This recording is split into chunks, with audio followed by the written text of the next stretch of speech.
बोलिए गणेश भगवान की जय। प्रिय विघ्न हरता भगवान की जय। हम सभी भक्तजन संकष्टी चतुर्थी के व्रत की कथा को श्रवण करने वाले हैं, जिस कथा को सुनने से आपके जीवन में संकटों का नाश होगा, अर्थात जो भी विघ्न आ रहे हैं, विघ्न बाधाएं हैं आपके जीवन में, वह जरूर से जरूर विघ्नहर्ता भगवान श्री गणेश अवश्य दूर करेंगे।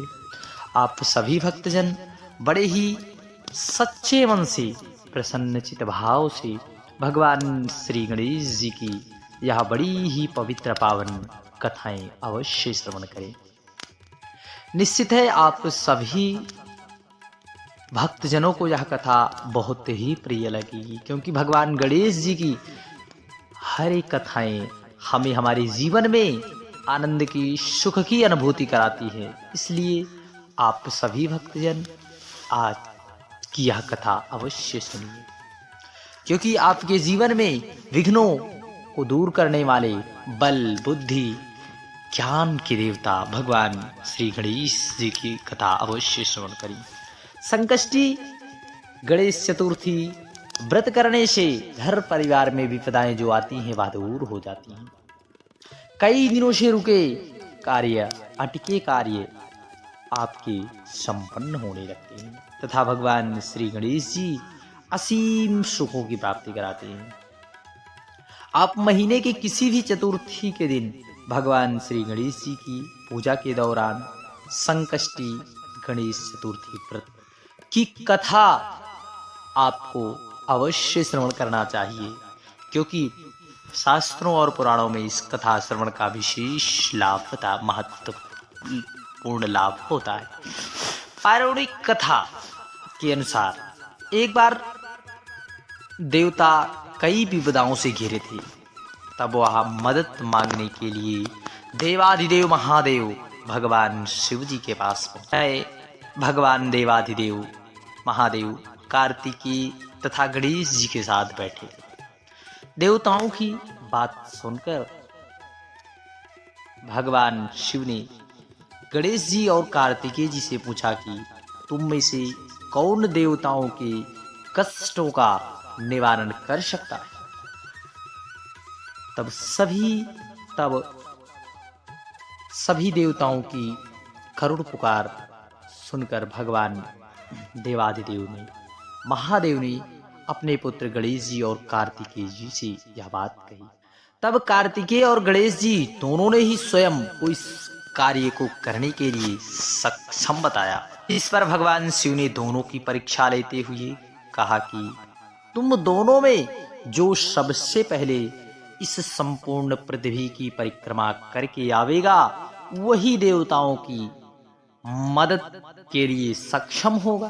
भगवान शिव के मुख से यह वचन सुनते ही कार्तिकेय जी ने अपने वाहन मोर पर तुरंत ही सवार होकर पृथ्वी की परिक्रमा के लिए निकल पड़े। परंतु भगवान श्री गणेश जी सोच में पड़ गए कि वह चूहे के ऊपर चढ़कर सारी पृथ्वी की परिक्रमा करेंगे तो इस कार्य में बहुत अधिक समय लग जाएगा, क्योंकि मेरा यह चूहा वाहन है। तभी भगवान श्री गणेश जी को एक उपाय सूझा, क्योंकि बुद्धि के देवता भगवान श्री गणेश जी अपने स्थान से उठे और अपने माता पिता की 7 परिक्रमा करके वापस आ गए। परिक्रमा करके लौटने पर कार्तिकेय जी स्वयं को विजेता बताने लगे। तब भगवान देवाधिदेव महादेव ने गणेश जी से पृथ्वी की परिक्रमा ना करने का कारण पूछा। तब गणेश जी ने कहा, माता पिता के चरणों में ही समस्त लोक है। यह सुनकर भगवान श्री गणेश जी ने यह मत भगवान देवाधिदेव महादेव के सन्मुख प्रस्तुत किया। तब यह सुनकर भगवान शिव जी ने गणेश जी को देवताओं के संकट दूर करने की आज्ञा दे दी। इस प्रकार भगवान शिव जी ने गणेश जी को आशीर्वाद दिया कि चतुर्थी के दिन जो तुम्हारा पूजन करेगा और रात्रि में चंद्रमा को अर्घ्य देगा, उसके तीनों ताप यानी दैहिक, दैविक, भौतिक दूर हो जाएंगे। इस व्रत को करने से व्रतधारी के सभी तरह के दुख दूर होंगे, उसे जीवन के भौतिक सुखों की प्राप्ति हो, तरफ से मनुष्य की सुख समृद्धि बढ़ेगी, पुत्र पौत्रादि धन ऐश्वर्य की कमी कभी नहीं रहेगी। हरे कृष्ण। बढ़ते हैं अगली कथा में। एक समय की बात है, राजा हरिश्चंद्र के राज्य में एक कुम्हार रहता था। कुंभकार जो मिट्टी आदि के बर्तन बनाते हैं, वह मिट्टी के बर्तन बनाता था, लेकिन वे कच्चे रह जाते थे। एक पुजारी की सलाह पर उसने इस समस्या को दूर करने के लिए एक छोटे बालक को मिट्टी के बर्तन के साथ आवा में डाल दिया। उस दिन संकष्टी चतुर्थी का दिन था। उस बच्चे की माँ अपने बेटे के लिए परेशान थी। उसने गणेश जी से बेटे की कुशलता की प्रार्थना की। दूसरे दिन जब कुंभकार ने सुबह उठकर देखा तो आवा में उसके बर्तन तो पक गए थे, लेकिन बच्चे का बाल भी पाका नहीं था। वह डर गया और राजा के दरबार में जाकर सारी घटना बताई।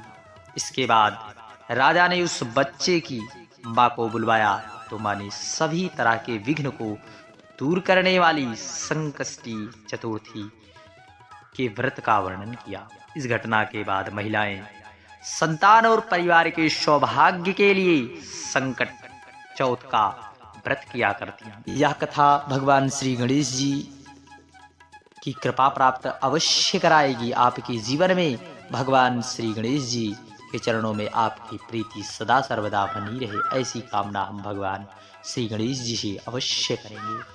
आगे की कथा में एक समय की बात है, भगवान श्री हरि नारायण विष्णु का विवाह लक्ष्मी जी के साथ निश्चित हो गया। विवाह की तैयारियां जोरों शोरों से होने लगी। सभी देवताओं को निमंत्रण भेज दिया गया, परंतु गणेश जी को निमंत्रण नहीं दिया गया। कारण जो भी रहा हो, अब भगवान विष्णु की बारात जाने का समय आ गया। सभी देवता अपनी पत्नियों के साथ विवाह समारोह में आए। उन सबने देखा कि गणेश जी कहीं दिखाई नहीं दे रहे। आपको पता हो कि यदि किसी को निमंत्रण ना दिया जाए तो वह कैसे उस निमंत्रण प्रयोजन में सम्मिलित हो सकता है।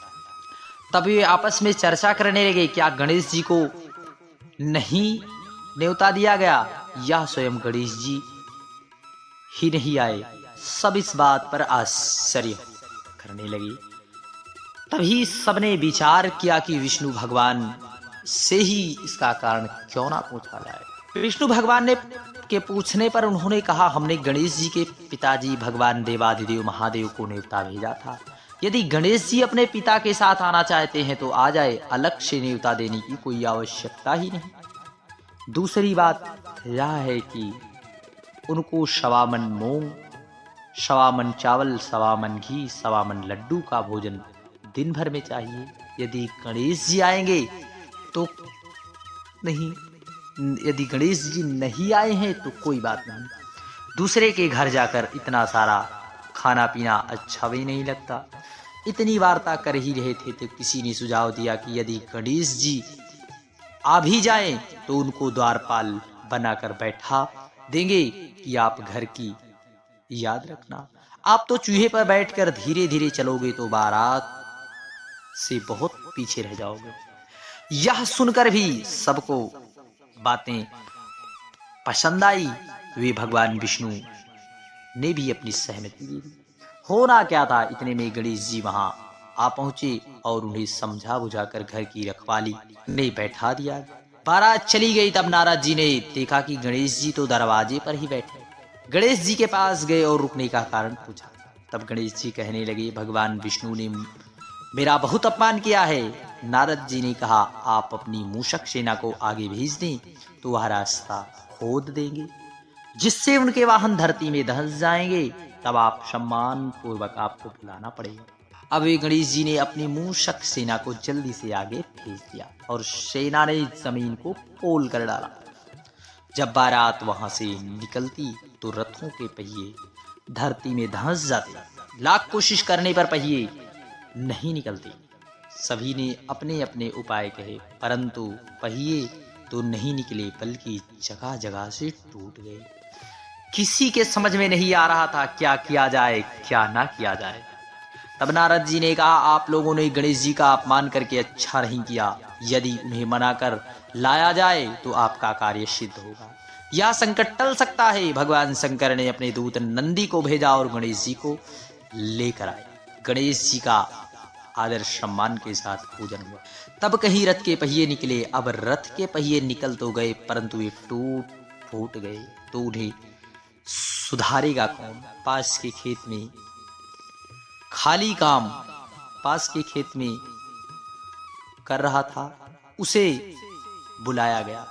खाती अपना कार्य करने के पहले श्री गणेशाय नमः कहकर गणेश जी की वंदना कर मन ही मन करने लगा। देखते ही देखते खाती अर्थात जो पहिए आदि का कार्य करते हैं, पढ़ई आदि का, खाती ने सभी पहिए को ठीक कर दिया। तब खाती कहने लगा, हे देवताओं, आपने सर्वप्रथम गणेश जी को नहीं मनाया और ना ही उनकी पूजा की, इसलिए तो आपके साथ यह संकट आया। हम तो मूर्ख अज्ञानी हैं, फिर भी पहले गणेश जी को मन में स्मरण करते हैं और उनका ध्यान लगाते हैं। आप लोग तो देवगण हैं, फिर भी आपने गणेश जी को कैसे नहीं बुलाया। अब आप लोग भगवान श्री गणेश जी का जयकारा बोल कर जाएं, तब सबके काम बन जाएंगे, कोई भी संकट नहीं आवेगा। ऐसा कहकर भगवान श्री हरि नारायण विष्णु की बारात लक्ष्मी जी के घर पहुंच गई। हरे कृष्ण, जय श्री कृष्ण। बोलिए गणेश भगवान की जय।